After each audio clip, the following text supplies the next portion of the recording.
اللہ کے حبیب علیہ الصلوۃ والسلام کو اچانک ایک صحابی نے دیکھا اور فوراً عرض کرنے لگے یا رسول اللہ میرے ماں باپ قربان ہوں، چہرے پر نکاہت بڑی ہے، کمزوری ہے، کیا وجہ ہوئی؟ تو حضور نے ایک ٹھنڈی آہ بھری اور فرمایا میں نے کئی دنوں سے کھانا نہیں کھایا، کھجور اور پانی پر گزارا ہے۔ میٹھا کھانا بھی سنت ہے لیکن فاقہ کرنا بھی سنت ہے۔ اپنی مرضی کی سنت ادا کر لینا یہ تو بڑا آسان کام ہے، لیکن میرے بھائی شریعت اسلامیہ میں جو چیز غالب رہی ہے اس پر بھی کبھی کبھی ذوق کریں۔ اور پھر حضور کا جو فقر ہے اختیاری ہے، نبی پاک نے مانگ کے غریبی لی ہے اللہ تعالیٰ سے کہ یا اللہ ایک وقت روٹی دے، ایک وقت فاقہ دے۔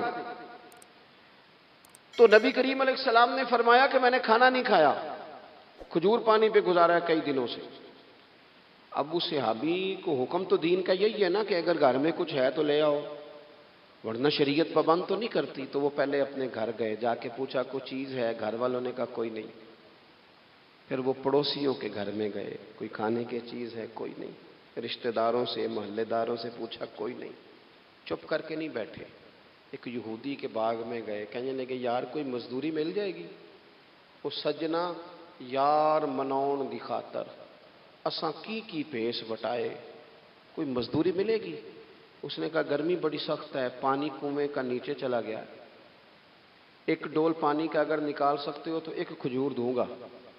فرمانے لگے منظور ہے۔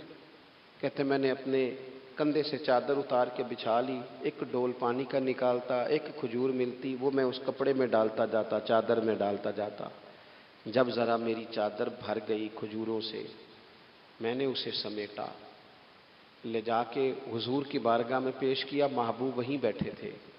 کہتے حضور نے میرا پسینے سے شرابور وجود دیکھا اور میرے چھالوں سے بھرے ہوئے ہاتھ دیکھے اور میری تھکے تھکے وجود کو دیکھا تو کریم نے ایک کھجور اٹھائی اور اٹھا کے منہ میں رکھی۔ حضور فرمانے لگے کس نے تجھے مجبور کیا یہ کام کرنے پہ؟ اس کی مجبوری تو کوئی نہیں نا، کس نے تجھے مجبور کیا؟ تو کہتے ہیں دو آنسو میرے بھی چھلک پڑے۔ میں نے عرض کی حضور ہمیں کوئی مجبور کر سکتا ہے؟ ہمیں آپ کی محبت نہیں مجبور کیا، حضور یہ محبت ہے جس نے مجبور کیا۔ یا رسول اللہ کائنات کی ہر چیز سے بڑھ کر آپ سے پیار ہے۔ یہ غریب آدمی، سادے لوگ ہیں، یہ بہت مہنگے تحائف لانے کی ظاہری پوزیشن میں نہیں ہیں، لیکن دیکھو نا اظہار محبت کے معاملے میں کتنا بڑا دل رکھتے ہیں۔ یا رسول اللہ صلی اللہ تعالی علیہ وسلم آقا محبت نے مجبور کیا، وہاں انعام نہیں ملا، ظاہری طور پر جو انعام ہوتے ہیں وہ نہیں، اس کا نہیں حضور نے اعلان کیا۔ حضور فرمانے لگے سن پھر اگر تو مجھ سے محبت کرتا ہے تو فقر و فاقے کی تیاری کر، مصیبت کے لیے تیاری کر۔ اگر جو مجھ سے محبت کرتا ہے اس کی طرف تو مصیبتیں دوڑ کے آیا کرتی، پھر تو تیاری رکھ، پھر تو سہنا سیکھ، پھر دل بڑا کر، کشادہ کر، پھر دیکھ تجھے آزمائشیں آئیں گی، زخم پہ زخم کھا کے جی، خونے جگر کے گھونٹ پی، آہ نہ کر اب لبوں کو سی، یہ عشق ہے کو دل لگی نہیں۔ یہ کوئی ایسی تھوڑی ہے کہ تیری دل لگی تھی اور تو دو باتیں کر سن کے تو چلا گیا، یہ عشق ہے کوئی دل لگی نہیں۔ تو حضور کو جس انداز میں صحابہ نے چاہا، جس طرح انہوں نے نبی پاک سے محبت کی، اپنی ساری توجہات کا مرکز ذات رسالت کو بنایا، حضور کی رضا کو ہر معاملے میں مقدم جانا، ہماری ذمہ داریاں ہیں کہ ہم بھی اپنے محبوب کے لیے اپنے جذبات کو کشادہ کریں، اپنے دل میں وہ ساری باتیں پیدا کریں جس کی بنیاد پر ہمارا بھی ایمانی رشتہ نبی کریم سے مضبوط ہو سکے۔ حضرت ابو بصیر رضی اللہ تعالیٰ عنہ، نبی پاک صلی اللہ علیہ وسلم نے طے کر لیا کفار کے ساتھ، حدیبیہ کی جنگ ہوئی تو فرمایا اگر کوئی مسلمان مکے چلا جائے گا تو کافر کہنے لگے ہم واپس نہیں کریں گے، اور اگر کوئی کلمہ پڑھنے والا ستایا ہوا مسلمان مدینے آئے گا تو مسلمانوں کو واپس کرنا پڑے گا مسلمان اپنا بندہ نہیں رکھ سکتے، اور مسلمانوں کا کوئی شخص غلطی سے بھی مکے چلا گیا تو مکے والے واپس نہیں کریں گے۔ حضرت ابو بصیر رضی اللہ تعالیٰ عنہ صحابی تھے، باپ نے، بھائی نے، محلے والوں نے قید کیا ہوا تھا کلمہ پڑھنے کی وجہ سے، پیروں میں زنجیریں تھیں، بیڑیاں تھیں، کسی طریقے سے جیل توڑ کے دوڑے، مدینے پہنچے۔ کہتے ہیں رستے میں کسی آدمی کے ساتھ گھوڑے پہ کچھ دیر بیٹھا، پھر پیدل چلا۔ صحابہ کہتے ہیں اتنا دردناک منظر بڑا کم ہم نے دیکھا۔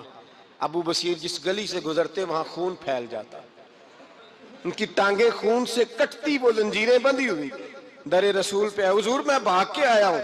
کہتے ابھی نبی پاک صلی اللہ علیہ وسلم ان کی بات سن ہی رہے تھے کہ پیچھے سے قریش کے 2 سپاہی بھی آ گئے۔ کہنے لگے یہ بھاگ کے آیا ہے اور آپ کا وعدہ تھا کہ آپ واپس کریں گے۔ چشم زدن میں ذرا سوچنا، چشم زدن میں تھوڑی دیر کے لیے غور کرنا کہ ہمیں ہمارا استاد، ہمارا پیر دھتکار دے کہ جا دوڑ جا، تو کہتے ہیں بسم اللہ جناب یہ جا رہے ہیں۔ ایمان کی پختگی دیکھیں، اس نے تو ہمیں نکال ہی دیا جی، وہ کیسا بندہ ہے۔ یہاں تو کسی کے یہاں کوئی فاتحہ پڑھنے نہ جائے تو لوگ بگڑ جاتے ہیں، کہتے ہیں اس نے سلام نہیں لی، فاتحہ نہیں پڑھی، بس ختم، اس کو احساس ہی نہیں۔ حضرت سیدنا ابو بصیر سامنے کھڑے، سامنے 2 سپاہی آ گئے، ذرا دیکھیے ایمان کی پختگی، ایمان، یقین اور استقامت۔ امام بہقی نے دلائل کے اندر لکھا ہے، فرماتے ہیں نبی کریم صلی اللہ علیہ وسلم نے ان کی طرف دیکھا تو حضور کی مقدس آنکھیں آنسوؤں سے بھر گئیں۔ حضور نے فرمایا ابو بصیر تیری تکلیف مجھے نظر آ رہی ہے، پر میں نے وعدہ کیا ہوا ہے، میں نے وعدہ۔ بھئی یہاں ڈٹ کے رہنا بڑا مشکل ہے، یہاں قائم رہنا بڑا کٹھن مرحلہ ہے، یہاں آزمائش کے موقع پر دین پر انہوں نے تو رکھا ہی نہیں، لوگ تانے دیتے ہیں، باتیں کرتے ہیں، رکھا ہی نہیں، تو پھر ان کا بنتا ہے۔ حضور نے فرمایا تجھے جانا پڑے گا۔ صحابہ کہتے ہیں پورے مدینے میں ایسے تھا جیسے سوگ کا سما ہو۔ جب وہ 2 سپاہی حضرت ابو بصیر کو پکڑ کے لے جا رہے تھے تو وہ پلٹ پلٹ کے پیچھے دیکھتے تھے، پلٹ پلٹ، پیروں میں خون ہے، آنکھیں آنسوؤں سے بھری ہوئی۔ فرماتے ہیں جب وہ پلٹ رہے تھے تو مدینے کی گلیاں بھی رو رہی تھیں۔ میرے نبی پاک جب وہ آنکھوں سے اوجھل ہو گئے تو حضور بیٹھ گئے زمین پہ، نبی پاک نے رونا شروع کر دیا۔ فرمایا اللہ تو نے اس شخص کی مدد فرمانی ہے، اس پر کرم کرنا ہے، اللہ اس کا خیال فرمانا، اس کے لیے دعا کی، حضور روئے۔ حضرت ابو بصیر باہر نکلے تو وہ جو کافر تھے نا وہ کہنے لگے تو بڑا بنتا تھا ان کا، انہوں نے تجھے رکھا نہیں، تجھے رکھا بھی نہیں۔ تو حضرت ابو بصیر نے تھپڑ مارا منہ پہ، کہنے لگے میں وہ نہیں جو تھوڑی سی بات سے بدل جاؤں، ایمان، یقین اور استقامت کی دولت ملی ہوئی ہے۔ آپ فرمانے لگے میرا تو ایمان اور پختہ ہو گیا ہے کہ میرا نبی اپنے وعدوں کا بڑا پابند ہے، میرا رسول اپنے وعدوں کا بڑا پابند ہے۔ حضرت ابو بصیر کہتے ہیں مدینے کی سرحد گزر گئی تو میں نے کھینچی تلوار ان میں سے ایک سپاہی کی، اب آؤ میرے مقابلے میں جس نے آنا ہے۔ ایک کو مارا، دوسرا بھاگ گیا۔ فرماتے ہیں اب میں مکے جا نہیں سکتا تھا، جاؤں گا تو وہ زیادہ ماریں گے، مدینے حضور نے قبول نہ فرمایا۔ فرماتے ہیں ایک جنگل میں جا کے العیس نام کی ایک بستی تھی، وہاں ڈیرا لگا لیا، دریا کے کنارے، پانی پی لیتا، پتے کھا لیتا، تن تندور ہڈاں دا بالن تے اسی ہاواں نال تپایا، کپ کپ مکیاں پیڑے کیتے تے اتوں صبر پلیتھن لایا، تن دی ہانڈی تے من دا سالن اتے لون صبر دا پایا، غلام فریدا وے میں ساری تیری، غلام فریدا وے میں ساری تیری، تینوں وجہ یقین نہیں آیا۔ فرماتے سالوں پتے کھائے، اب جو بھی وہاں سے تانگ ہوتا وہ میرے پاس آ کے پناہ لیتا، جس کو مکے والے مارتے میرے پاس آ کے کہتے ہیں، تانے دینے والے آ کے کہتے ہو تم کس طرح کے نوکر ہو، تمہیں تو انہوں نے رکھا ہی نہیں۔ ہم نے کہا چپ کر جا، وہ ہمارے آقا ہیں، وہ ہمارے آقا ہیں، رکھیں تب بھی ٹھیک ہے، نہ رکھیں اللہ اکبر۔ ایمان دیکھو، قوت دیکھو، جیڑیاں خسماں دی وچ رضا وسن، پاگ جاگ جاندے اونا گولیاں دے تے میں گڈی ہتھ ڈور سجن دے، او جنج رکھے اونج رہنا ہے، واجب نہیں جے وچ شریعت مندہ خسم نو کہنا۔ فرمایا بس ٹھیک ہے، جس طرح حضور راضی ویسے ہی ہم راضی۔ حضرت ابو بصیر رضی اللہ تعالیٰ عنہ کے پاس 300 صحابہ کٹھے ہو گئے، 300۔ حضرت ابو بصیر جب مدینے کی سرحد سے گزر رہے تھے نا تو نبی پاک نے ایک آواز دی تھی، فرمایا ابو بصیر ایک وقت آئے گا کہ میرا پیغام تجھ تک پہنچے گا، ایک ٹائم آئے گا حضرت ابو بصیر سے جب کوئی کہتا نا کہ زندہ کس بات پہ ہو، تو فرمانے لگے مصطفیٰ کے فرمان پہ بڑا یقین ہے، بلاوا آئے گا، مجھے یقین ہے کہ مجھے بلاوا، بڑی امید ہے سرکار قدموں میں بلائیں گے، اور کرم کی جب نظر ہوگی مدینے، مجھے یقین ہے کہ مجھے بلاوا۔ حضرت ابو بصیر رضی اللہ تعالیٰ عنہ فرماتے ہیں کہ وقت گزرتا گیا، 300 لوگ اکٹھے ہو گئے۔ جب کوئی مسلمانوں کا قافلہ مکے کے پاس سے گزرتا تو مکے والے لوٹ لیتے تھے۔ حضور نے بھی اجازت دی مدینے والوں کو، اگر ان کا قافلہ کوئی آئے تمہیں بھی حملے کی اجازت ہے، کفر کا مال مال غنیمت ہے۔ حضرت ابو بصیر کہتے ہیں جب بھی ہمارے قریب سے وہ رستہ تھا شام کی طرف جانے کا، جب بھی کافر گزرتے ہم ان کے قافلے پکڑ لیتے، لوٹتے، ہم بھی ان کو اس طرح کی سزا دیتے جو مسلمانوں کو دیتے تھے۔ فرماتے ان کا جینا محال ہو گیا، ہاتھ باندھ کے نبی پاک کی بارگاہ میں گئے، کہنے لگے یہ شرک ختم فرما دیں اور آپ ان کو بلا لیں۔ حضرت ابو بصیر فرماتے ہیں میں بوڑھا آدمی تھا، دن بھر میں کام کرتا، محنت کرتا، اس علاقے میں کھیتی باڑی کرتا، جب رات ہوتی تو میں کسی پہاڑ کے ٹیلے پہ بیٹھتا اور مدینے کی جانب منہ کر لیتا، اور میں انتظار کرتا بلاوا کب آئے گا، کب حضور کا پیغام آئے گا، میں انتظار کرتا۔ حضرت ابو بصیر رضی اللہ تعالیٰ عنہ بیمار ہو گئے، شدید بیمار، سخت بیمار تھے، تو قریش نے شیخ ختم کی۔ حضرت ابو ہریرہ کہتے ہیں نبی پاک نے 2 صحابہ کو رکا دیا، فرمایا جاؤ اسے جا کے کہو آ جائے، اسے کہو آ جائے۔ صحابہ کہتے ہیں ہم پہنچے تو ان کا آخری وقت چل رہا تھا، آخری ہجکیاں تھیں، ایمان اور یقین دیکھو، آخری ہجکیاں۔ لوگ کہتے ہیں ابو بصیر وقت آ گیا، وہ کہتے ہیں نہیں ابھی وقت نہیں آیا، وقت تب آئے گا جب نبی پاک کا بلاوا آئے گا۔ حضور کا وعدہ تھا وقت تب آئے گا جب میرے نبی کا بلاوا آئے گا، بھی بلاوا نہیں آیا تو ابو بصیر کا وقت بھی نہیں آیا۔ صحابہ کہتے ہیں ہم نے جا کے رکا تھمایا، اٹھنے کی بھی طاقت نہیں تھی۔ جب حضور کا رکا لیا نا تو دونوں یوں مٹھیاں بند کر لی، گویا جھوم جھوم کے نعرے لگانے لگے آؤ دیکھو میرے نبی کے وعدے کتنے سچے ہیں، آؤ دیکھو حضور کے وعدے۔ چومتے حضور کا نامہ سر پہ رکھتے، سینے سے لگاتے، اور کہتے ہیں پھر بلند آواز سے کلمہ پڑھنے لگے، کہنے لگے حضور میں حاضر ہوا، یا رسول اللہ میں آیا، کہتے ہیں بلند آواز سے کلمہ پڑھا اور ان کی روح پرواز کر گئی، ان کی روح پرواز کر گئی۔ نبی رحمت صلی اللہ علیہ وسلم کے غلاموں کا یقین، اعتماد اتنے اعلیٰ درجے کا۔ ایک صحابی ہیں حضرت خزیمہ رضی اللہ تعالیٰ، ابو داؤد شریف میں حدیث موجود ہے، نبی پاک علیہ السلام نے ایک یہودی سے گھوڑا خرید لیا۔ حضور نے فرمایا آ میرے ساتھ میں تمہیں پیسے دیتا ہوں۔ اللہ کے محبوب تھوڑا آگے تشریف لے گئے، یہ ذرا تھوڑے فاصلے پہ پیچھے آ رہا تھا، راستے میں لوگوں نے اس کو کہا کہ تو نے تو سستا بیچ دیا ہے، گھوڑا تو مہنگا ہے، قیمت زیادہ لگا دی، یہ مکر گیا۔ محبوب کریم علیہ السلام نے پیسے تھمائے، پیسے لو، گھوڑا دو، کہنے لگا کون سا گھوڑا، میں نے تو بیچا ہی نہیں۔ اب جب سودا ہوا تھا گھوڑے کا تو حضور تھے یا وہ یہودی تھا، تیسرا شخص ہی کوئی نہیں تھا، کون سا گھوڑا، کیسا گھوڑا۔ اپنا حق چھوڑ دینا یہ بھی بعض اوقات بزدلی ہوتا ہے۔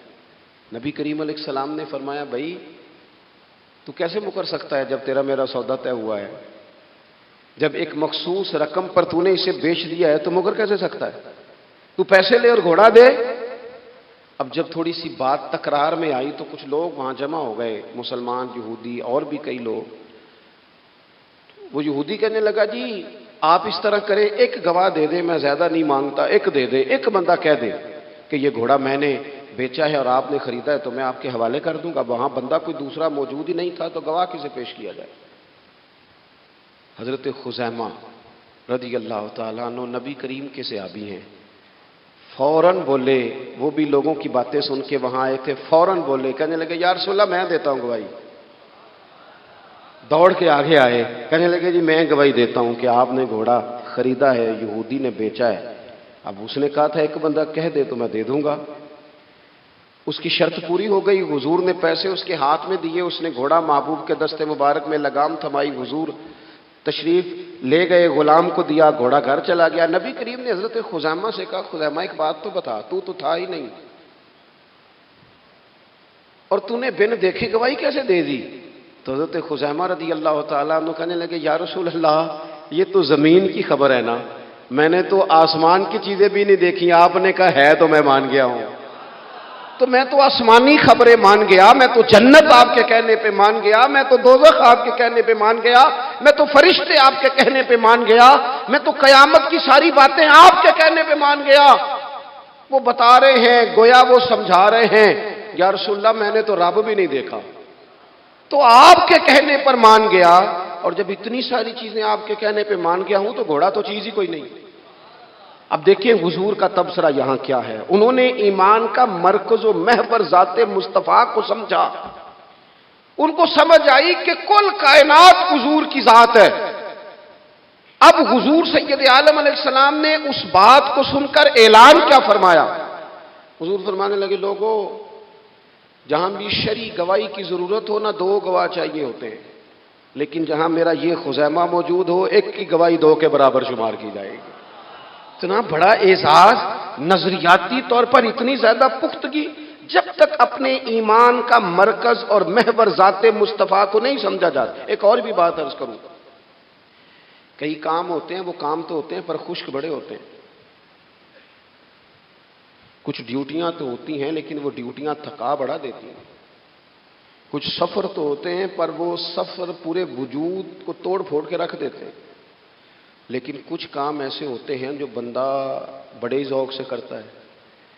کچھ ڈیوٹیاں ایسی ہوتی ہیں کہ بندہ کہتا ہے کبھی 2 گھنٹے اور کرنی پڑ جائے نا۔ کچھ سفر ایسے ہوتے ہیں کہ جس میں بندے کا دل کرتا ہے یا اللہ یہ سفر کبھی روز ملے نا۔ چلے نہیں سمجھ آتی تو ایک سادی سی کسی شاعر نے بات کی ہے، اس نے کہا ہے کہ دنیا اندیاں سفراں تو بندہ تھک بھی تو جاندا ہے نا، پر سفر مدینے دا ہر وار ہی بڑا سونا۔ کچھ سفر تھکاتے نہیں نا، اکتاہٹ نہیں ہوتی۔ کچھ چیزیں انسان ذوق سے کرتا ہے، اس کی طبیعت۔ اگر نبی پاک علیہ السلام کی ذات کے ساتھ دل کی قلبی وابستگی ہو جائے، دین کا کام تھکاوٹ پیدا نہیں کرتا۔ مسجد کی حاضری بوجھ نہیں بنتی۔ انسان کے لیے کوئی بھی خیر کا کام کرنا مشکل نہیں ہوتا، اس کا وجود ڈھل سا جاتا ہے، اس کی طبیعت اس طرح کی ہو جاتی ہے کہ جیسے سارے نور سے ہو کر آ گئے۔ شرط یہ ہے کہ کامل محبت ہو۔ آج کل ڈھیروں لوگوں کو دعویٰ ہے حضور کی محبت کا، ڈھیروں لوگوں کو، اور بالکل ٹھیک ہے، ہونا بھی چاہیے، لیکن اپنے آپ سے پوچھ لینا چاہیے اچھی طرح سے، ہمیں اچھی طرح سے غور کر لینا چاہیے کہ شہرت زیادہ پیاری ہے کہ حضور؟ یہ ہمیں غور کرنا چاہیے۔ ہمیں غور کر لینا چاہیے کہ دولت زیادہ پیاری ہے کہ نبی پاک علیہ الصلوۃ والسلام کی ذات؟ ہمیں غور کرنا چاہیے کہ برادری اور قبیلے کی رسمیں زیادہ پیاری ہیں یا حضور کے دین کی بات زیادہ پیاری ہے؟ ہمیں پہلے غور کر اپنی ترجیحات کا تعین کرنا چاہیے، اور پھر ہمیں اپنے دل سے یہ بھی پوچھنا چاہیے کہ تیرا فلاں دوست سے ملنے کو تو بار بار دل کرتا ہے، اہل خانہ کو، گھر والوں کو ملنے کو تو تیرا بار بار جی چاہتا ہے، کیا تیرے دل میں کبھی بیٹھے بیٹھے تڑپ اٹھتی ہے؟ بیٹھے بیٹھے، اور کبھی تیری آنکھیں باہر آتی ہیں کہ رب کوئی موقع بنا دے اور میں جا کے حضور کا شہر مبارک بھی دیکھا ہوں؟ اچانک دل کرتا ہے نا کسی شخص سے بات کرنے کو، تو کیا بالکل بیٹھے بیٹھے کبھی اچانک نعت سننے کو بھی دل کرتا ہے کہ نہیں؟ کبھی اچانک حضور کی سیرت کی طرف بھی توجہ بیٹھے بیٹھے چلی جاتی ہے کہ نہیں؟ دیکھیں کوئی بندہ بھی انکار نہیں کرے گا جب کسی سے کہا جائے گا کہ مجھے حضور علیہ السلام سے بڑی محبت ہے، لیکن آپ کو کس سے محبت ہے، آپ کس سے پیار کرتے ہیں، یہ صرف آپ کو ہی پتا ہوتا ہے۔ میں کس سے محبت کرتا ہوں، میرے دل میں کس بندے کے لیے کتنی گنجائش ہے، یہ سامنے والا نہیں ماپ سکتا، یہ صرف میں ہی ماپ سکتا ہوں، جو کہ دل جو میرا ہے۔ یہ باطنی کیفیات میری ہیں۔ ہم روز نعرے لگائیں، روز زور شور سے نعرے لگائیں، لوگ سن کے کہیں کہ بڑا پیار کرتا ہے یہ حضور سے، لیکن یہ ہمیں پتا ہے ہماری قلبی واردات کیا ہے، ہمیں خبر ہے۔ دیکھیں نا صحابہ سچے لوگ تھے۔ حضرت عمر رضی اللہ تعالیٰ عنہ حضور کی بارگاہ میں حاضر ہیں تو عرض کی، یا رسول اللہ صلی اللہ تعالیٰ علیہ وسلم، مجھے آپ ہر چیز سے زیادہ پیارے ہیں، لیکن حضور مجھے لگتا ہے مجھے اپنی جان آپ سے زیادہ پیاری ہے۔ سچ بولنا ہے نا، نیرا دعویٰ نہیں کرنا، بات کو کھول کر بیان کر کے واضح کر کے بیان کرنا۔ یا رسول اللہ صلی اللہ تعالیٰ علیہ وسلم، مجھے محسوس ہوتا ہے مجھے اپنی جان آپ سے زیادہ پیاری ہے۔ تو حضور نے ان کے دل پر ہاتھ رکھ کے فرمایا، عمر ابھی ایمان نہیں مکمل ہوا۔ تو حضور کے دست پاک کا فیض آیا کہ حضرت عمر اسی وقت بول پڑے، عرض کرنے لگے، حضور آپ حکم کریں میں جان بھی قربان کرنے کو تیار ہوں۔ اپنے آپ سے بات کریں، اپنے اوپر تھوڑی توجہ دیں۔ دوسروں کو تبلیغ کرتے، دوسروں کو واعظ کرتے، دوسروں کو نصیحت کرتے، دوسروں کو سمجھاتے تو بڑا وقت گزر گیا۔ اب تھوڑا سا نا اعلیٰ حضرت رحمۃ اللہ علیہ سے لوگوں نے کہا واعظ کہیں، تو فرمانے لگے ابھی تو میں اپنے نفس کو نہیں واعظ کہہ سکا، اپنے آپ سے میں ابھی گفتگو نہیں کر سکا، تقریر نہیں کر سکا، تو لوگوں کو کیا واعظ کروں؟ ہم تھوڑا سا نا اپنے اوپر توجہ دیں۔ حضور کی محبت کا جو ذوق صحابہ کے ہاں ہے، آج بڑے سارے لوگ نہیں ہیں جو بچ بچ کے بات کرتے ہیں، بچ بچ کے۔ میں تو اپنے زمانے میں دیکھتا ہوں کہ سیاسی لیڈروں کے نعرے لگاتے وقت لوگوں کو کوئی کسی قسم کی آر محسوس نہیں ہوتی۔ وہ گاڑی جو کبھی کسی غریب کے ہاسپٹل جانے کے کام نہیں آئی، سیاسی لیڈر کا جلسہ ہو تو وہ بھی گاڑی اندر سے نکل آتی ہے، اور اس پر 10 بندے چڑھ جائیں تو ٹوٹنے کا بھی کوئی خطرہ محسوس نہیں ہوتا۔ لیکن وہ لوگ جو اتنا تگڑا کر کے اپنے لیڈر کا نعرہ لگا رہے تھے، انہیں چاہیے تو نا کہ اس سے کئی 100 گنا بڑھ کے ان کی زبانوں پہ حضور کے تذکرے جاری ہوتے، اور ان کی زبانیں پوری طرح تر ہوتی درود و سلام سے۔ لیکن آپ دیکھ لیں ہم اپنی اپنی فیلڈ میں، اپنے اپنے معاملات میں کتنے زیادہ مضبوط ہیں اور کتنے زیادہ آگے ہیں، لیکن ذات رسالت معاب کے معاملے میں ہمیں وہ جوش، وہ محبت جس کا ہم اظہار کرتے ہیں، ہمیں اسے کیفیات میں لانا چاہیے۔ اور کچھ لوگ ایسے بھی ہیں جو اس معاملے میں بھی بڑے سنجیدہ ہو کے رہنا پسند کرتے ہیں۔ وہ کہتے ہیں نہیں جی نہیں، اب میں جلوس میں جاؤں؟ اور میں حیران ہوتا ہوں، جو قوم روز کوئی نہ کوئی جلوس نکالتی ہے، وہ نبی پاک کا جلوس آتا ہے تو وہ شرعی دلائل پوچھنے شروع کر دیتی ہے کہ بھئی اس پر کوئی دلیل ہے؟ تو میں نے کہا یہ جو روز نکلتے ہیں ان پر دلیلیں ہیں؟ کبھی کسی نے سوال نہیں کیا، کبھی کسی شخص نے کوئی بات نہیں کی، اور یہاں لوگ دلائل کی دنیا میں اتر آتے ہیں۔ وارفتگی، شوق، حضور کی جو مرکزی حیثیت ہے دین میں، نبی پاک کے ساتھ قلبی رشتہ، مضبوط وارفتگی۔ عروہ بن مسعود ثقفی کفر کی طرف سے نہ سفیر بن کے آئے تھے حدیبیہ میں۔ تو جب کوئی بندہ کسی کا سفیر بن کے آتا ہے تو وہ اس کی پوری ترجمانی بھی کرتا ہے، پورے نمائندے بن کے آئے تھے۔ یہاں کچھ وقت انہوں نے حضور کے صحابہ کے ساتھ گزارا اور واپس گئے، تو جا کے کہنے لگے لوگوں میں سفیر آدمی ہوں، میں نے کافی ساری دنیا دیکھی ہے۔ سفیر جو ہوتے ہیں نا مختلف ممالک میں تعینات، وہ مختلف تہذیبوں کو دیکھتے ہیں، مختلف حکومتوں کو دیکھتے ہیں، مختلف نظریات کا مطالعہ کرتے ہیں۔ کہنے لگے میں مختلف قسم کے لوگوں کو دیکھ کے آیا ہوں، کیسر و کسریٰ کے بڑے بڑے دربار میں نے دیکھے، اور عرب کے اندر کچھ ایسے لوگ بھی تھے اس دنیا میں کہ جو اپنے آپ کو سجدہ کرواتے تھے، معاذ اللہ۔ کہا میں نے بڑے بڑے دربار دیکھے ہیں، لیکن میں عجیب رنگ دیکھ کے آیا ہوں رسول پاک کے غلاموں کا حضور کے ساتھ۔ یعنی حضور سجدہ کرنے سے منع کرتے ہیں، لباس سادہ پہنتے ہیں، کوئی بڑا تخت نہیں لگاتے، کوئی بڑا نبی پاک محل نہیں بناتے، حضور زمین پر تشریف فرما ہیں، وہیں وضو کرتے ہیں، اور کسی کو حضور رغبت بھی نہیں دیتے یہ کام کرنے کی۔ لیکن باوجود اس کے جو وہاں کیفیت عروہ بن مسعود نے دیکھی وہ صحیح بخاری میں موجود ہے۔ کہنے لگے میں عجیب نظارہ دیکھ کے آیا ہوں کہ حضور بلغم شریف اپنے ناک سے نکالتے ہیں۔ بلغم ماں بڑا پیار کرتی ہے نا بچے سے، تو اس کی ناک سے یا گلے سے کبھی بلغم نکل آئے تو اماں نا ایسے ایسے ادھر منہ کر کے پھینکتی ہے، ایسے کر کے پھینکتی ہے، کبھی نکالنے بھی پڑ جائے۔ صحیح کہہ رہا ہوں میں؟ لیکن یہ دیکھیں، اور یہ ان لوگوں کی بات ہے جو عام لوگ نہیں، یہ عروہ جمیع صحابہ کی بات کر رہے ہیں۔ اور یہ بندے کون ہیں؟ حضرت ابو بکر صدیق جیسے سمجھدار لوگ، حضرت عمر جیسے لاکھوں مربع میل کی حکومتیں چلانے والے لوگ، حضرت عثمان غنی کی طرح کے لوگ جو جس کاروبار میں بھی ہاتھ ڈالتے ہیں 4 چاند لگا دیتے ہیں، حضرت مولا علی شیر خدا جیسے علم و حکمت اور دانائی والے لوگ، یہ کیا کرتے ہیں؟ عروہ کہنے لگے کہ نبی پاک کے ناک مبارک سے بلغم نکلتی ہے تو اپنے چہروں پہ مان لیتے ہیں یار، اور یہ صحیح بخاری میں موجود ہے، وہ اپنے جسموں پہ ملتے ہیں۔ اور کہنے لگے جب وہ وضو کرتے ہیں نا حضور، تو وہ جو وضو کا بچا ہوا پانی ہے اس کے لیے ان کے جذبات اس طرح کے ہیں کہ لگتا ہے وہ لڑ پڑیں گے آپس میں، وہ لڑیں گے کہ یہ قطرہ مجھے چاہیے، یہ حضور کے مقدس جسم سے لگا ہوا ہے۔ اور میرے امام کو تو پھر بات کہنی آتی ہے نا، اعلیٰ حضرت فرماتے ہیں جو حضور کے قدموں سے لگ کے دھومن بن جائے نا وہ تو آب حیات ہوتا ہے، وہ پی لینے والے تو مرتے ہی نہیں، وہ لوگ تو باطنی طور پر ہمیشہ زندہ رہتے ہیں۔ کہتے ہیں جس کے قدموں کا دھوون ہے آب حیات ہے، وہ جانے مسیحا ہمارا نبی۔ اور جس کی 2 بوند ہیں کوثر و سلسبیل ہے وہ رحمت کا دریا ہمارا نبی۔ عروہ کہنے لگا وہ تو لڑ پڑیں گے، اور تیسرا عروہ کہنے لگا میں نے عجیب منظر وہاں دیکھا ہے کہ حضور کوئی حکم کرتے ہیں تو ہر بندہ پہل کرتا ہے، جلدی کرتا ہے حکم ماننے، تیزی دکھاتا ہے۔ اور تیسرا میں نے یہ دیکھا ہے جب حضور گفتگو کرتے ہیں تو ان پر اس طرح کا رعب طاری ہوتا ہے کہ وہ تو نظر بھر کے حضور کا چہرہ بھی نہیں دیکھتے۔ کہنے لگا یہ کیفیات میں ان لوگوں کے دیکھ کے آیا ہوں جو اپنے حبیب سے اتنی محبت کرتے ہیں، وہ کبھی بھی حضور کے دین کا جھنڈا نیچے نہیں آنے دیں گے، وہ کبھی بھی کسی کفر کی نفاق کی سازش کو آگے نہیں بڑھنے دیں گے۔ تو کافر تو کل بھی اس بات کا اظہار کر رہا تھا کہ ہمیں جو ڈر لگتا ہے مسلمانوں سے وہ اس بات سے لگتا ہے یہ اپنے نبی کے ساتھ بڑے جڑے ہوئے، ان کا رشتہ حضور کے ساتھ بڑا مضبوط ہے، اور امت سوال جواب کر رہی ہے۔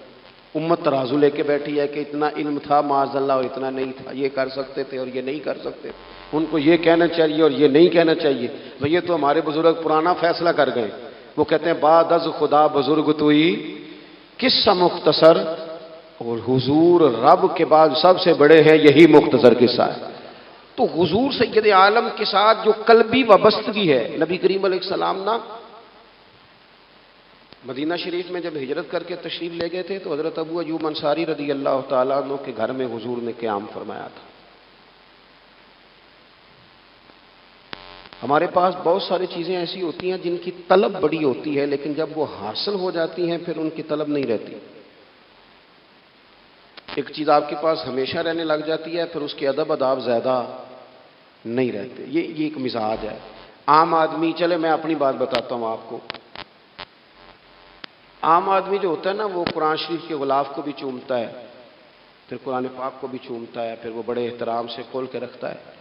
لیکن ہمارے مدارس میں جو حافظ ہوتے ہیں وہ نہیں زیادہ چومتے، ان کے پاس رہتا ہے نا ہر وقت، وہ لا کے رکھتے، ادب کرتے ہیں، کوئی بے ادبی نہیں کرتے، اللہ معاف کرے، لیکن جس طرح سے عام آدمی اس کو بار بار چومتا ہے یا ذوق کا اظہار کرتا ہے۔ دیکھیں حافظ بیچ بیچ میں سے ناراض ہونے لگ گیا مجھ سے۔ آپ ناراض نہ ہوں، لیکن چلو بات کر تو لینے دو نا، جو ٹھیک ہے وہ کر تو لینے دو۔ یہ ہوتا ہے بعض اوقات جو چیز بالکل قریب آ جاتی ہے نا، یعنی ایک چیز آپ کا مقصود ہے اور اگر وہ مقصود مل گیا تو وہ جو درویش نے کہا تھا نا کہ یہی بہتر ہے کہ پردوں میں وہ پردہ پوش رہے، اس کی بھی بڑی حکمتیں ہوتی ہیں، اس لیے کہ جو تڑپ ملنے کی تڑپ کی جو لذت ہے وہ کئی دفعہ وصال کی لذت نہیں ہوتی۔ تو یہی بہتر ہے کہ پردوں میں وہ پردہ پوش رہے، اور وہ اگر پردے ہٹا دے تو پھر کسے ہوش رہے۔ جب آپ کو وہ چیز میسر آ جاتی ہے تو پھر اس کی قدر۔ اسی لیے حضرت عمر فاروق رضی اللہ تعالیٰ عنہ کا یہ طریقہ تھا کہ جب لوگ حج کر لیتے تھے نا تو فرماتے تھے حج ہو گیا، اب اپنے اپنے گھر جاؤ، زیادہ دیر نہ رہو حرم شریف میں، زیادہ دیر رہو گے تو قدر نہیں کرو، اب جاؤ۔ بڑی دلچسپ ہوتی ہیں بے ترتیب ملاقاتیں، کبھی کبھی ملنے میں ذوق زیادہ ہوتا ہے، لطف زیادہ ہوتا ہے، طمانینت زیادہ ہوتی ہے۔ حضرت ابو ایوب انصاری کہتے ہیں مجھے مقصود مل گیا، کرم ہو گیا، میں منتظر تھی، میری روح میری نظر کے حضور میرے گھر تشریف لائیں، حضور آ گئے، کرم ہو گیا، رحمت ہو گئی۔ اب ایسا نہیں ہے کہ ان لوگوں کو مقصود مل گیا ہے تو بس بات ختم ہو گئی، اب وہ سمجھ گئے کہ میرے تو گھر آ گئے تو میرے لیے تو ساری بات ہی کھل گئی ہے۔ ان کی ادبی معرفت کا یہ عالم تھا اور نبی پاک کے ساتھ ان کی وابستگی کا یہ حال تھا کہ کہتے ہیں میں نے نا میرے گھر کی 2 منزلیں تھیں، میں نے نچلی والی منزل حضور کے لیے چھوڑ دی تاکہ نبی کریم صلی اللہ تعالیٰ علیہ وسلم کے زیارت کے لیے لوگوں نے آنے جانا ہے تو لوگوں کے لیے آسانی رہے۔ فرماتے ہیں نیچے حضور آرام فرما ہیں اور میں اوپر والی منزل پہ تھا، جا کے چارپائی پہ لیٹ گیا۔ یہ مسلم شریف میں آپ کو ملے گا، اس کی اصل ملے گی آپ کو۔ فرماتے ہیں میں آرام سے جا کے چھت پہ لیٹ گیا، رات کا تھوڑا سا پہر گزرا تو میرے دل میں خیال آیا ابو ایوب تو اوپر ہے اور حضور نیچے، اے پائے نظر ہوش میں آ، یہ کوہ نبی ہے، آنکھوں سے بھی چلنا یہاں بے ادبی ہے۔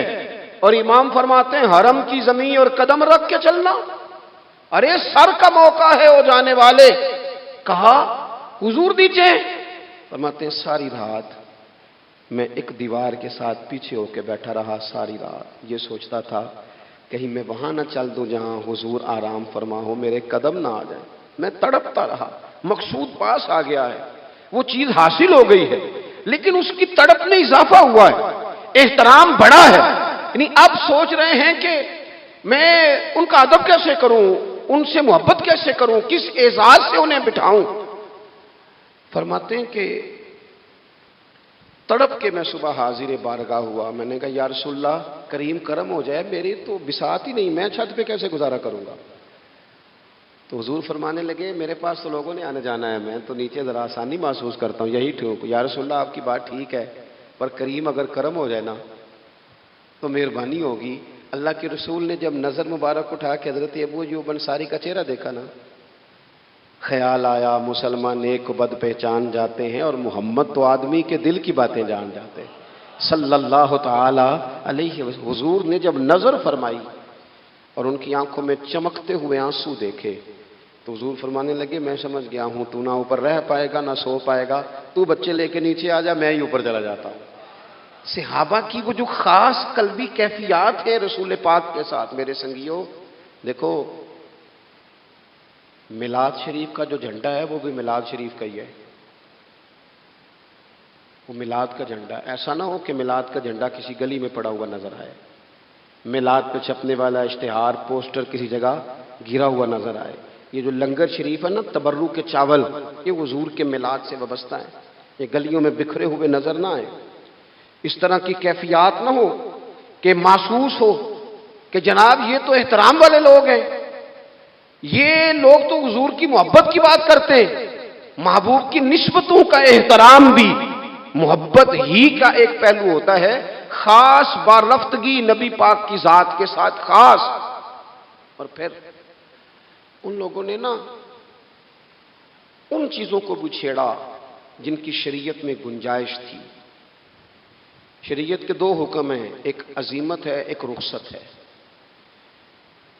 ایک یہ ہے کہ اگر حالات بڑے سخت ہیں بڑے گڑبڑ ہیں تو آپ تھوڑی دیر کے لیے سائڈ پہ ہو جائیں, رخصت ہے اجازت ہے. اور ایک یہ ہے کہ آپ ڈٹ جائیں نا حالات کے سامنے, پھر اللہ مددگار ہے. ایک یہ ہے کہ گنجائش ہے, اور ایک یہ ہے کہ دل نہیں میرا مانتا, میں گنجائش کا کیا کروں, میری طبیعت نہیں مانتی. چلیں ایک بات اور کھول دیتے ہیں, ایک ہوتا ہے حکم, ایک ہوتی ہے رضا. ان دونوں میں فرق ہوتا ہے. وہ جی میں نے حضرت صاحب سے کہا جی مجھے اجازت ہے میں جاؤں, انہوں نے کہا جاؤ میں چھٹی لے کے آیا ہوں. بھائی آپ نے چھٹی مانگی تھی, حضرت نے دے دی, استاد جی نے دے دی, یہ تو حکم ہے, لیکن تمہیں بھانپنا چاہیے تھا نا ان کی مرضی کیا ہے, ان کی رضا کیا ہے. رضا تو اس طرح کی ہوتی ہے کہ مکتب عشق کا دستور نرالا دیکھا, اس کو چھٹی نہ ملی جس نے سبق یاد کیا. میرا ایک دیہاتی ماحول سے تعلق ہے. ہمارے سرکاری اسکولوں میں نا ایک مانیٹر بنا دیتے تھے, جو بچہ لائق ہوتا تھا نا وہ مانیٹر بن جاتا تھا, حالانکہ لائق ہوتا تھا سیانا ہوتا تھا, لیکن مانیٹر بن کے نا اس کی ذمہ داری بڑھ جاتی تھی. پھر اس کو کنجیاں مل جاتی تھی, اسی نے سب سے پہلے آنا ہے, اس نے سب سے بعد میں جانا ہے, ہر چیز اس کے سپرد. پیار جو زیادہ کریں ان کی ذمہ داریاں بھی زیادہ ہوتی ہیں. یہ کیا بات ہوئی کہ میری محبت زیادہ ہے تو میں مسجد میں غیر حاضر ہوں, میں حضور کا میلاد شریف زیادہ مناتا ہوں تو میں نے سنت شریعت کو اپنایا ہی نہیں. محبت مجھے حضور سے زیادہ ہے, لیکن حضور نے جو حقوق العباد ادا کرنے کا سبق پڑھایا ہے اس پر میری توجہ ہی نہیں. بھئی اگر آپ کا پیار زیادہ ہے تو پھر آپ کی ذمہ داری بھی زیادہ ہے, پھر آپ کو زیادہ حساس ہونا چاہیے. حضرت ام شریح کہتی ہیں میں عورتوں کو بلاتی, کہتی میری بات سنو. جب وہ قریب آتی تو میں نے نبی پاک کا دین بتاتی, سائیڈ پہ کر کے کونے میں نہ تھوڑا او یار آپ ذرا اس کا لطف تو لیں, اس کا ذائقہ تو دیکھیں. حضرت ام شریح کہتی ہے میں گھر گھر جاتی بتاتی, تو کافروں کو پتہ چل گیا کہ یہ تبلیغ کرتی ہے. انہوں نے مجھے بلایا, کہنے لگے تیرے برادری اور قبیلے کا مسئلہ نہ ہوتا تو ہم تجھے قتل کر دیتے, اب ہم تجھے واپس بھیجتے ہیں. چند مردوں کو میرے ساتھ کیا, مجھے گھوڑے اور اونٹ کی ننگی پشت پر باندھ لیا. ننگی پشت پر لمبا سفر کرنا مشکل ہوتا ہے, پسینہ آئے, بڑی تکلیف ہوتی ہے گھوڑے پر بیٹھ. اب وہ کوئی کجاوا نہیں, کوئی چیز نہیں, اسی طرح باندھ کے لے گئے. اور فرماتی ہیں کہ 3 دن اور 3 راتوں کا وہ سفر تھا. رستے میں وہ خود چھاؤں میں بیٹھتے اور مجھے باندھ کے دھوپ میں ڈال دیتے. 3 دن میں نے زمین پر چلنے والی کسی چیز کی آواز نہیں سنی. لیکن وہ جب جب نبی پاک کے دین کی بات پوچھتے تو میرا کلیجہ خوشی کے ساتھ ٹھنڈا ہو جاتا, آنکھیں کھل جاتی اور میں کہتی کیا بات ہے میرے نبی پاک کے دین کی. اس کیفیت میں بھی وہ تبلیغ کی لذت اپنی جگہ موجود. حضرت ام شریک رضی اللہ تعالیٰ عنہ فرماتی ہیں کہ جگہ انہوں نے مجھے لٹا دیا باندھ کر, پیاس بڑی شدید تھی, پانی پینے کو دیتے نہیں تھے, روٹی کھانے کو, یہ ایک عورت کی بات کر رہا ہوں, یہ خاتون کی بات کر رہا ہوں. آج کل تو ہمارے بچے شام کو سالن ٹھیک نہ پکا ہو تو موبائل توڑ دیتے ہیں. یہ قوم نہیں میدانوں میں جا سکتی, جہاد نہیں کر سکتی. خاتون کہتی ہے کہ شدید پیاس تھی اور مجھے باندھ کے لٹایا ہوا تھا. مجھے جب تکلیف بڑھ گئی تو اچانک میں نے دیکھا پانی کا ایک ڈول برآمد ہوا ہے.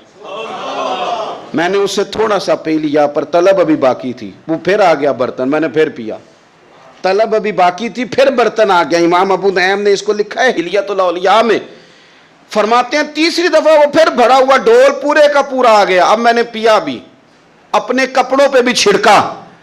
جب وہ سارے بیدار ہوئے تو مجھے آگے کہنے لگے کہ تو نے ہمارا پانی استعمال کیا ہے. فرماتی ہے پھر انہوں نے اپنے برتن دیکھے, مشکیزیں دیکھے تو بھرے ہوئے تھے. میرے قریب آ کے کہنے لگے یہ پانی کہاں سے آیا؟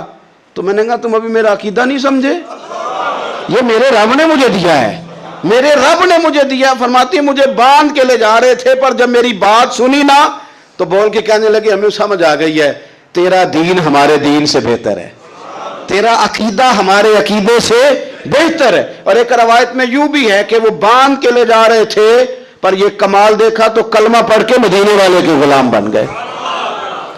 صحابیات نے نا بڑا جم کے دین کا کام کیا.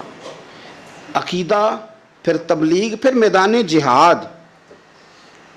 عورتیں جہاد میں جایا کرتی تھیں, وہ زخمیوں کو پانی پلاتی تھیں, مرہم پٹی کرتی تھیں.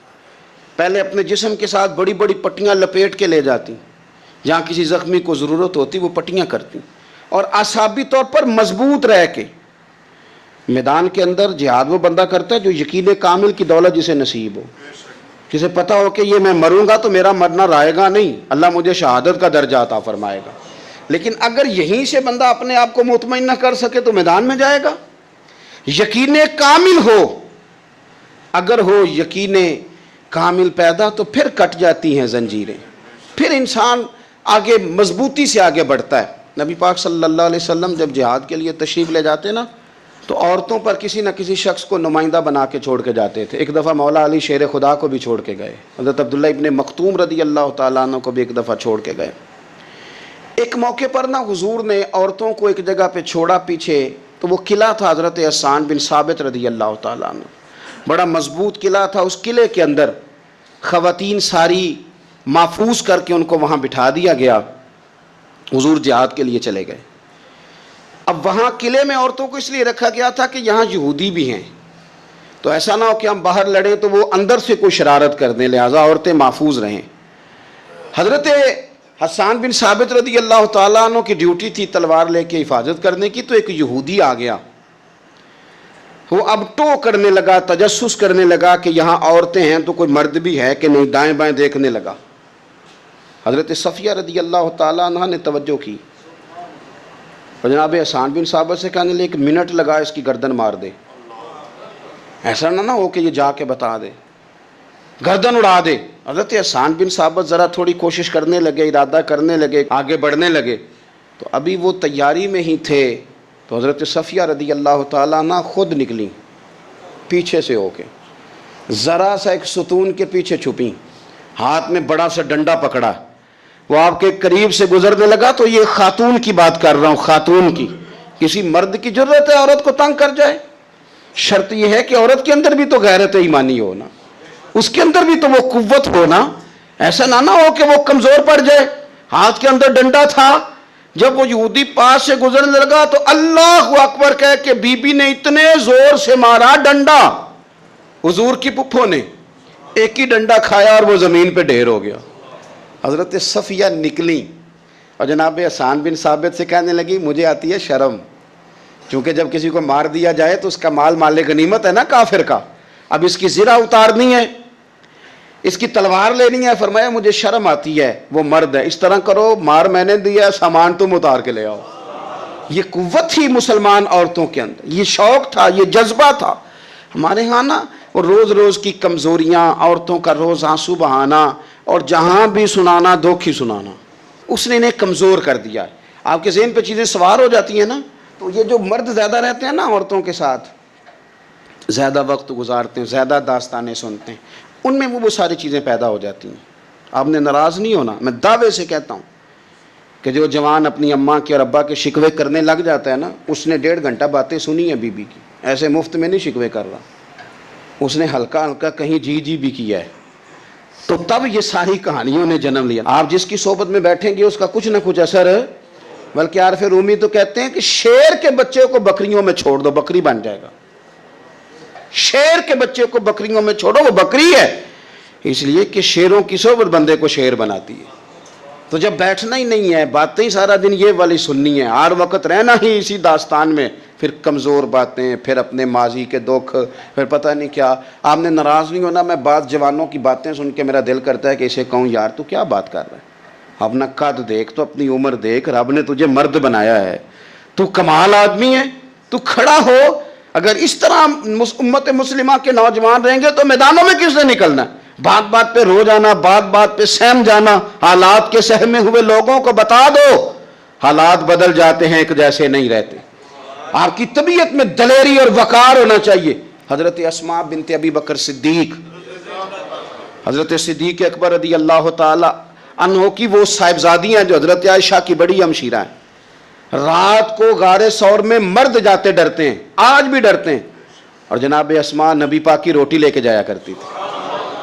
پھر اللہ نے ان کو بیٹا دیا، حضرت عبداللہ بن زبیر، یہ حضور کی پھپھی کے نواسے ہیں۔ حضرت زبیر بن عوام عشرہ مبشرہ صحابی ہیں، ان کے بیٹے ہیں، اور یہ وہ خوش بخت جوان ہے جس کو گٹی نبی پاک نے اپنے لعاب دہن سے عطا فرمائی۔ یزیدی فوجوں کے خلاف امام حسین کے بعد جو آدمی باقاعدہ مرتب فوج کے ساتھ میدان میں آئے وہ حضرت عبداللہ ابن زبیر ہیں، مرتب کر کے اپنا لشکر لے کے نکلے۔ حضرت اسماء بوڑھی ہو گئی تھی، 90 سال عمر تھی، نظر نہیں آتا تھا۔ حضرت عبداللہ ابن زبیر جب لڑے یزیدی فوجوں کے خلاف تو کچھ ساتھی شہید ہو گئے، کچھ کے قدم پیچھے ہٹ گئے۔ حضرت عبداللہ ابن زبیر ماں کے پاس آئے اور ماں سے آ کے کہتے اماں میرے کچھ ساتھی کمزور پڑ گئے، کچھ شہید ہو گئے، اور یہ بڑے سخت لوگوں کی فوج سے ہمارا مقابلہ ہے، تو اس وقت تیرے ساتھ کوئی خدمت گزار نہیں، میں تیرا اکیلا سہارا ہوں، ماں تو بتا میں کیا کروں، آگے جاؤں کہ واپس مڑوں؟ نابینا ہیں حضرت اسماء، عمر ہے 90 سال، بیٹے کی پشت پہ ہاتھ رکھ کے کہتی ہیں پتر پہلے یہ بتا کہ تو حق پہ ہے کہ نہیں، تو حق پہ ہے کہ نہیں؟ ان ماں کی گود میں اسلام پلا کرتا تھا، حق پہ ہے کہ نہیں؟ تو حضرت عبداللہ ابن زبیر کہنے لگے اماں میں حق میں ہوں۔ تو حضرت اسماء کہنے لگے پتر پھر میدان میں جا، اور میرا پتر ایک میرے ساتھ وعدہ کر، کوئی بھی تیر پشت پہ نہ کھانا، سارے سینے پہ کھا کے آنا۔ حضرت عبداللہ ابن زبیر عرض کرنے لگے اماں یہ بڑے ظالم قسم کے دشمن ہیں، یہ آنکھیں نکال دیتے ہیں، ہونٹ کاٹ دیتے ہیں، جسم کے ٹکڑے ٹکڑے کرتے، تو سہ لے گی؟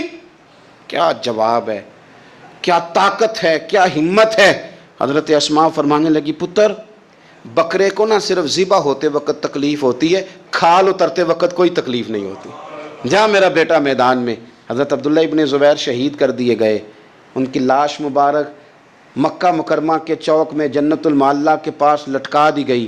حجاج بن یوسف نے حضرت اسماء کو بلایا اور بلا کے کہنے لگا تجھے پتہ ہے تیرا بیٹا لٹکا ہوا ہے؟ فرمانے لگی ہاں مجھے پتہ ہے، یہ بچپن سے ہی شاہ سوار ہے، یہ گھوڑوں پہ رہنا ہی پسند کرتا تھا۔ اور پھر کیا جملہ کہا، حجاج کے لوگ کہتے ہیں یہ فوجوں میں اور تلواروں کی جھنکار میں کبھی نہیں کانپا تھا، پر حضرت اسماء جو نابینا ہیں ان کے جملوں نے نرزہ طاری کر دیا۔ فرمانے لگی حجاج میرا پتر لٹک گیا ہے، کہیں تیرے آگے جھکا تو نہیں نا؟ لٹک ہی گیا ہے، جھکا تو نہیں میرا پتر؟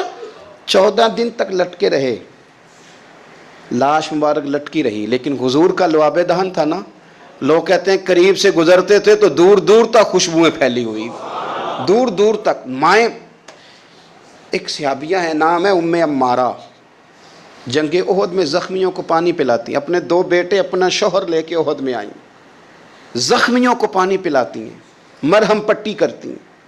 اچانک جنگ کا پانسا پلٹ گیا، وہ درے پہ جو لوگ حضور نے مقرر کیے تھے وہ غلط فہمی کی وجہ سے درہ چھوڑ گئے، حالات اور ہو گئے، عجیب سا ماحول ہو گیا۔ پھر یہ بھی افواہ پھیلا دی گئی کہ معاذ اللہ حضور شہید کر دیے گئے، لوگوں کے حوصلے بڑے اور رنگ اختیار کرنے لگے، حضور کے گرد تھوڑے سے لوگ رہ گئے۔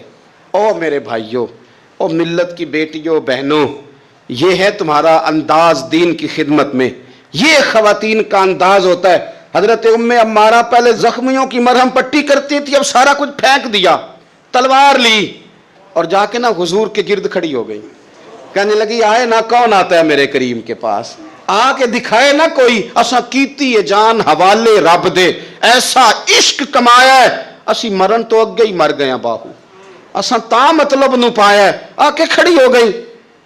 حضور فرماتے ہیں میں دائیں دیکھتا تھا تو ام عمارہ ہوتی تھی، میں بائیں دیکھتا تھا تو ام عمارہ ہوتی تھی، آگے دیکھتا تھا تو ام عمارہ، پیچھے ام عمارہ۔ حضور فرمانے لگے تو بہت سارے لوگوں سے سبقت لے گئی ہے، تو بڑے سارے لوگوں سے آگے نکل گئی ہے، ان کو زخم لگ رہے ہیں، تیر آ رہے ہیں، پر خاتون ہو کے ڈٹی ہوئی ہیں، رسول اللہ صلی اللہ علیہ وسلم کے سامنے کھڑی، حضور پر آنے والے تیر اپنے وجود پہ لیتی ہیں۔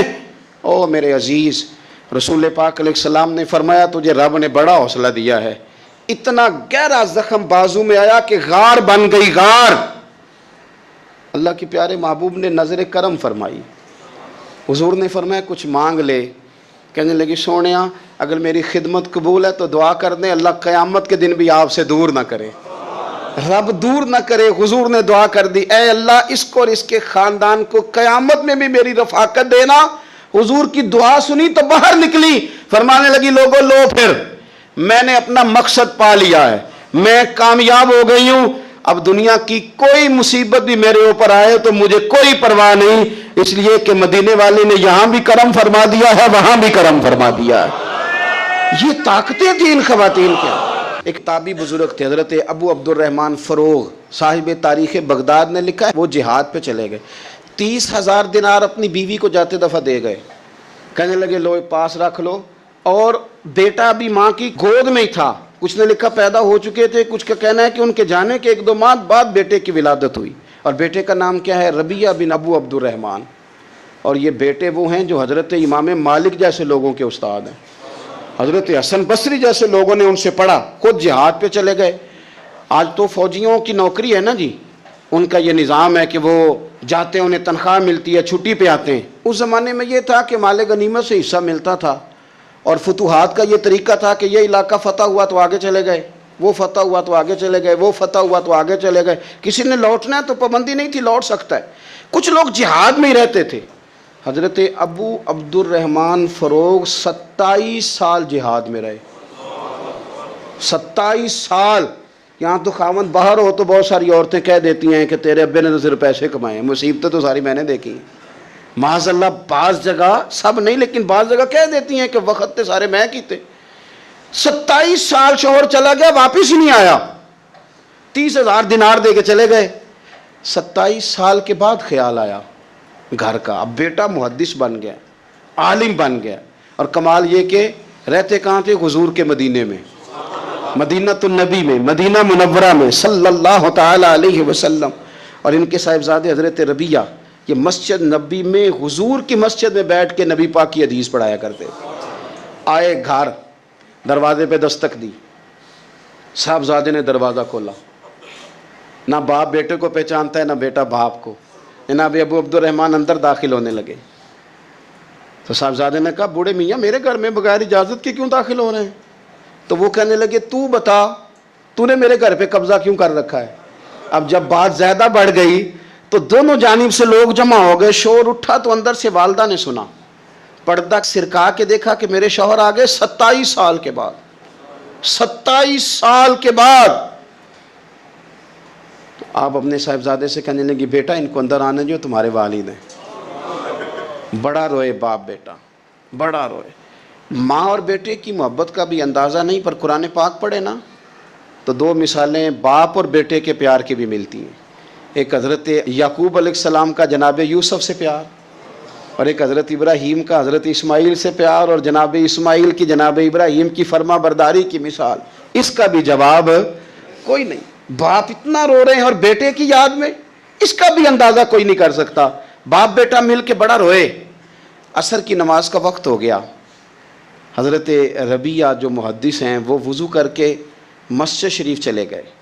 یہ ابھی چونکہ سفر سے آئے تھے، انہوں نے کھانا وانا کھایا، تھوڑی دیر بیت گئی تو یہ نہیں پوچھا پیچھے حال کیا رہا۔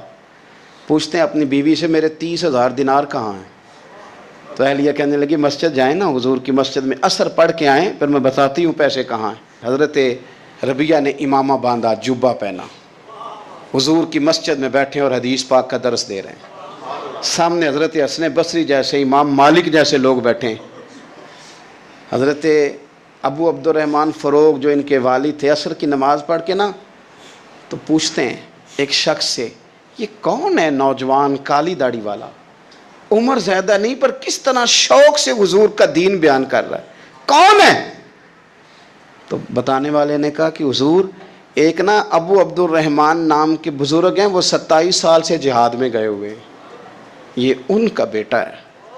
یہ سنا کہ میرا پتر اتنا بڑا عالم، چھم چھم آنسو بہے، داڑھی بھر گئی آنسو، حضور کی مسجد میں تشکر کے آنسو، خوب روئے خوب روئے۔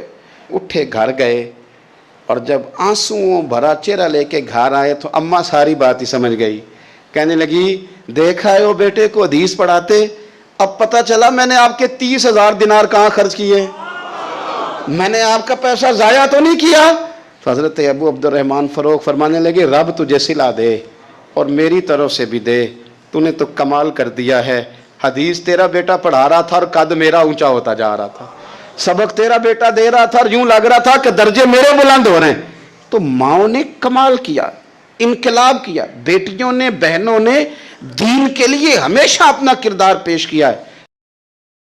تم پر میں لاکھ جان سے قربان یا رسول اللہ، تم پر میں لاکھ جان سے قربان یا رسول اللہ، برائے میرے دل کے بھی ارمان یا رسول اللہ، برائے میرے دل کے بھی ارمان یا رسول اللہ، کیوں دل سے میں فدا نہ کروں جان یا رسول اللہ، کیوں دل سے میں فدا نہ کروں جان یا رسول اللہ۔ رہتے ہیں اس میں آپ کے ارمان یا رسول اللہ، رہتے ہیں اس میں آپ کے ارمان یا رسول اللہ، کستا ہوں روئے پاک کا نکلوں جو قبر سے، جاری میری زبان پہ ہو قرآن یا رسول اللہ، دنیا سے اور کچھ نہیں مطلوب ہے مجھے، لے جاؤں اپنے ساتھ میں ایمان یا رسول اللہ، لے جاؤں اپنے ساتھ میں ایمان یا رسول اللہ۔ اس شوق میں کہ آپ کے دامن سے جا ملے، اس شوق میں کہ آپ کے دامن سے جا ملے، میں چاک کر رہا ہوں گرباں یا رسول اللہ، کافی ہے یہ وسیلہ شفاعت کے واسطے، کافی ہے یہ وسیلہ شفاعت کے واسطے، عاصی تو ہوں مگر ہوں پسیمہ یا رسول اللہ، مشکل خشا ہے آپ امیر کا غلام، مشکل کشا ہے آپ، امیر آپ کا غلام، اب اس کی مشکلیں بھی ہو آسان یا رسول اللہ، تم پر میں لاکھ جان سے قربان یا رسول اللہ، برائے میرے دل کے بھی ارمان یا رسول اللہ۔